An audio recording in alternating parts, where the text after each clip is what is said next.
Students आज free radical carbocation and carbon ion इनकी formation समझेंगे। तो सबसे पहले हम फ्री रेडिकल को समझेंगे। है क्या फ्री रेडिकल, पहले बनेगा कैसे। देखिए फ्री रेडिकल जो बनेगा वो बनेगा होमोलिटिक फिशन से। फिशन मतलब ब्रेकडाउन, जो बॉन्ड ब्रेकडाउन होगी उसे बोलेंगे फिशन। होमोलिटिक का क्या मतलब है, होमो मतलब सेम। जैसे कि हम अगर बात करें कि कोई एक कोवलेंट बॉन्ड है ए और बी के बीच में बनी हुई, जिन दोनों की इलेक्ट्रोनेगेटिविटी सेम है, तो जब ये फिशन करे, ब्रेकडाउन करे, तो अपने अपना जो ये इलेक्ट्रॉन है ये इस तरह से इनके पास चला जाए। ये जो एरो है इनको बोलते हैं डॉल्फिन एरो। तो 1 इलेक्ट्रॉन इन्होंने कैरी किया हुआ है। होमोलिटिक फिशन हुई, इससे क्या होगा, ए को भी इलेक्ट्रॉन मिल जाएगा जो बॉन्डेड इलेक्ट्रॉन था, और बी को भी बॉन्डेड इलेक्ट्रॉन मिल जाएगा। अब इन बॉन्डेड इलेक्ट्रॉन्स के कारण होगा क्या, ये पैरामैग्नेटिक बन जाएंगे, क्योंकि यहाँ पे अनपेयर्ड इलेक्ट्रॉन है, जो कि फ्री रेडिकल को क्या बना देगा, पैरामैग्नेटिक। अब पैरामैग्नेटिक का मतलब ये है कि जब मैग्नेटिक फील्ड में ये वाले स्पीशीज जाएंगे तो ये वीकली जो है कमज़ोर रूप से अट्रैक्ट हो जाएंगे मैग्नेटिक फील्ड की तरफ। अब ये होमोलिटिक फिशन से बनने वाले जो स्पीशीज हैं रिएक्शन के इंटरमीडिएट हैं, दीज आर रिएक्शन इंटरमीडिएट। इनका मतलब ये है कि जब रिएक्शन होगी तो रिएक्शन के दौरान ये बन जाएंगे और काफ़ी ज़्यादा रिएक्टिव होंगे, क्योंकि इनमें देखिए ना अनपेयर्ड इलेक्ट्रॉन है, तो रिएक्टिव तो होंगे ही। हर एक जो भी स्पीशीज़ है वो चाहता है मेरे पास पेयर्ड इलेक्ट्रॉन हो जाए। रीज़न पेयर्ड ही क्यों, क्योंकि एक ऑर्बिटल में 2 ही इलेक्ट्रॉन रहते हैं। तो इस तरह से आपने रीज़न पे भी जाना है। अब देखिए इनमें स्टेबिलिटी ऑर्डर किस तरह से रहेगा। स्टेबिलिटी ऑर्डर किनका, फ्री रेडिकल्स का। अब मैं आपको समझाता हूँ। देखिए जैसे कि हमारे पास ये फ्री रेडिकल आ जाए इस तरह से,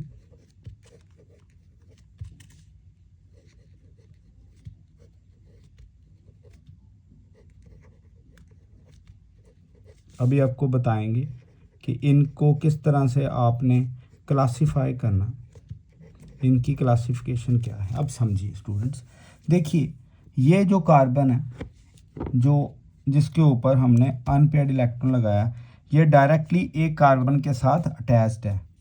डायरेक्टली अटैच होने के कारण इसको बोलेंगे 1 डिग्री फ्री रेडिकल।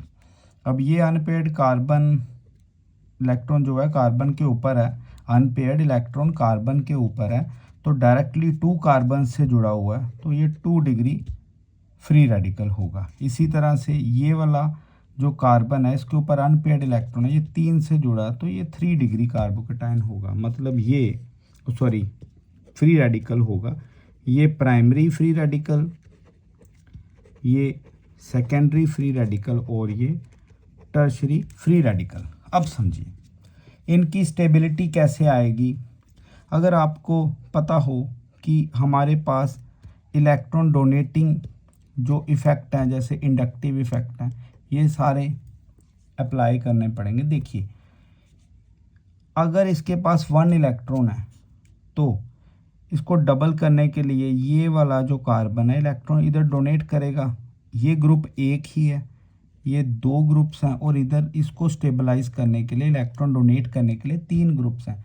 तो आप मुझे खुद बताइए कि जो 1 डिग्री 2 डिग्री 3 है, इनमें से सबसे पहले स्टेबलाइज कौन होगा, जो बहुत फास्ट स्टेबलाइज होगा, वो होगा 3 डिग्री वाला, क्योंकि इसको 3 जो है कार्बन्स वो इलेक्ट्रॉन डोनेट कर रहे हैं। आप सब समझ के चलिए कि ये कोई ऐसा दोस्त है जिसके पास पैसे की कमी है, इसको 1 पर्सन हेल्प कर रहा है, इसको 2 पर्सन हेल्प कर रहे हैं, और इसको 3 पर्सन हेल्प कर रहे हैं।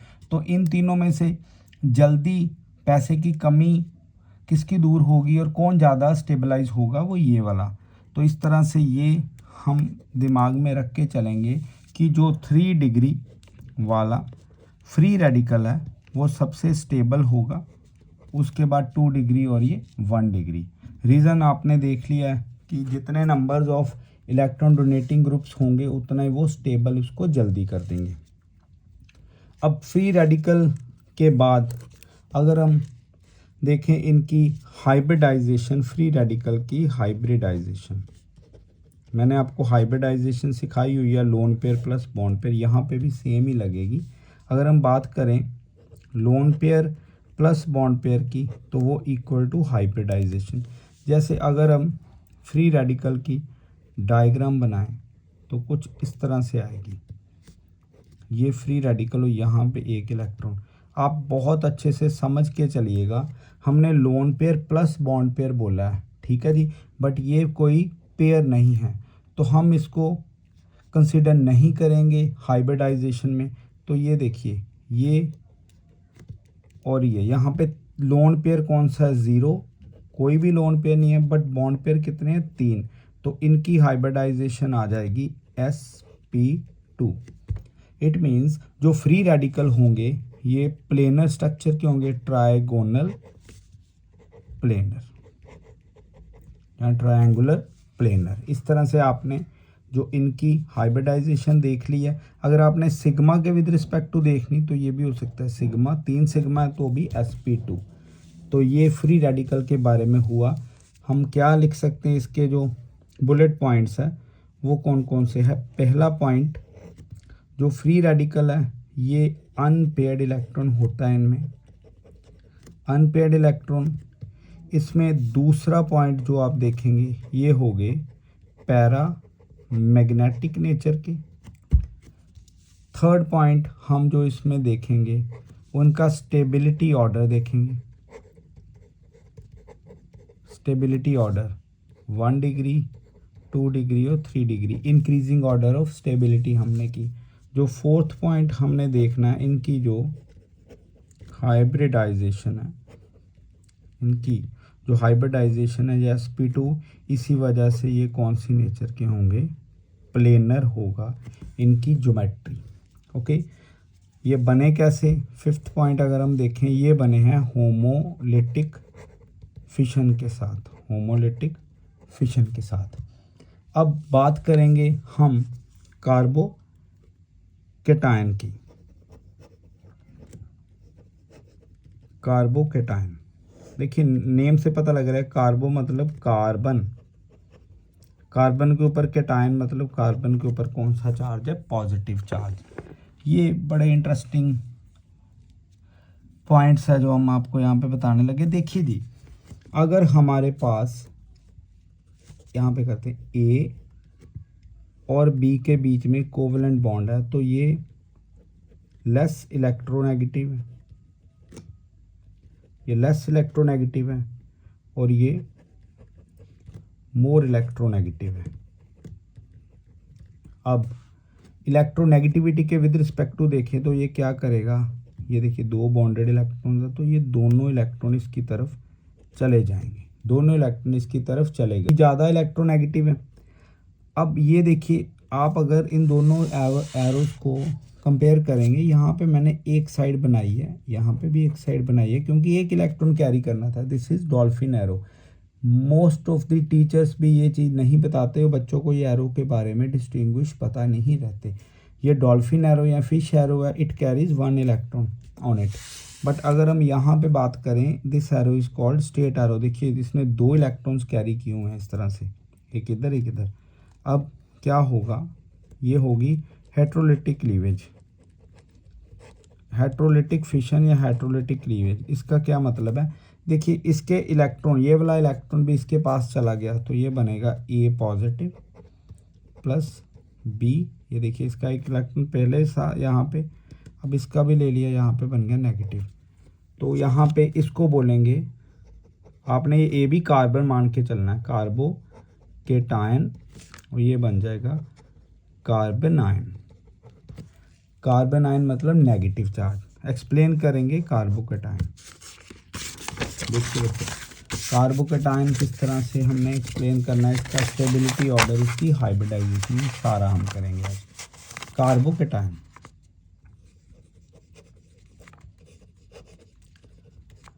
कार्बोकैटायन का पहला पॉइंट तो आपने समझ लिया, हेट्रोलिटिक क्लीवेज से ये बनेगा या फिशन से ये बनेगा। और इसमें आप देखिए ये कार्बन के ऊपर पॉजिटिव चार्ज है, अगर मैं इसको भी जैसे हमने फ्री रेडिकल को डिमार्क किया उसी तरह से इसको अगर हम डिमार्केशन में लाएं तो ये कुछ इस तरह से बनेगा। अब इसका भी सेम ही फंडा है। कैसे? इसके पास कोई अनपेड इलेक्ट्रॉन नहीं है, रादर इसके पास इलेक्ट्रॉन है ही नहीं, तो ये अगर इसकी हेल्प करे, इलेक्ट्रॉन दे, इसकी इलेक्ट्रॉन दे और ये 3 इलेक्ट्रॉन, तो भी फ्री रेडिकल जैसा केस हो जाएगा। इनमें से कौन सा जल्दी स्टेबल होगा? ये 3 डिग्री वाला। ये देखिए प्लस वाले कार्बन के साथ एक अटैच्ड है, दिस इज प्राइमरी, इसके साथ 2 अटैच्ड है, इट इज़ सेकेंडरी, और इसके साथ 3 अटैच्ड है, टर्शरी। तो इनमें से भी stability order same free radical के जैसा ही आया और ये बड़ा ही स्टेबल है। दूसरा पॉइंट आप देखिए, ये इनके पास कोई भी no unpaired electron, no unpaired electron, तो ये क्या होंगे? डायामैग्नेटिक। डायामैग्नेटिक का मतलब है ये क्या होगा? एक्सपीरियंस करेंगे रिपल्शन इन मैग्नेटिक फील्ड। ये बी वेक्टर मैग्नेटिक फील्ड को रिप्रेजेंट करता है। ओके, इसका स्टेबिलिटी ऑर्डर हमें पता लग गया। अब इसका हम स्ट्रक्चर देखेंगे। देखिए यहाँ पे बिल्कुल ना फ्री रेडिकल की तरह है सब कुछ। इसके पास भी कोई इलेक्ट्रॉन रादर एक भी नहीं है, ठीक है, तो भी सिग्मा सिग्मा सिग्मा, मतलब इसमें 3 सिग्मा है तो sp2 हाइब्रिडाइज। अगर लोन पेयर बॉन्ड पेयर वाला फार्मूला आपने देखना है तो ये इस तरह से आ जाएगा।